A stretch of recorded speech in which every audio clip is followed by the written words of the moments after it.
Wandering around in the streets of Paris is a risky operation for Mariam. The 26-year-old Malian woman doesn't have a residence permit that would allow her to live and work legally in France. If a police patrol asks for her identity papers, she could be detained and ultimately deported. So she stays at home, almost under house arrest in the rooms of her family's apartment. I live in fear. My mother doesn't have her visa either, nor does my younger brother. He's arrested by the police for ID checks almost every day.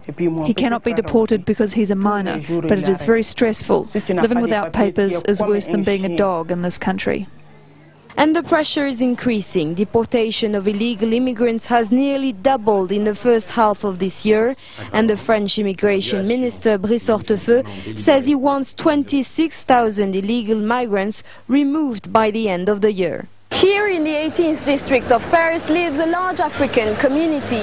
The police raids the area on a daily basis to chase illegal immigrants. But government supporters say this isn't a war against migrants. Instead, they talk of a bid to create a system to deal with the constant flow of migrants, some of whom will be welcome, many of whom will not. What Sarkozy proposes to the EU is this: let's have an immigration policy that means we deal with the issue together. Let's deal with asylum together. The European Pact we present to our EU partners says we have this open space we share. Beyond the rhetoric, the reality of illegal migrants on the ground in France is rather grittier.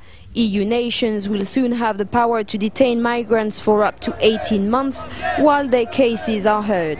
But long stays in overcrowded conditions leads to acts of desperation.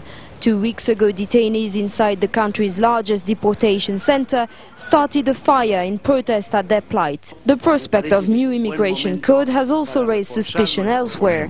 Many Latin American leaders, whose citizens live in large numbers through the EU, have branded the moves as xenophobic and warned they're watching the Cannes meeting closely. But that is unlikely to move the French, who claim that European social systems are close to breaking and that they cannot give papers to everyone. Estelle Youssoufa, Al Jazeera, Paris.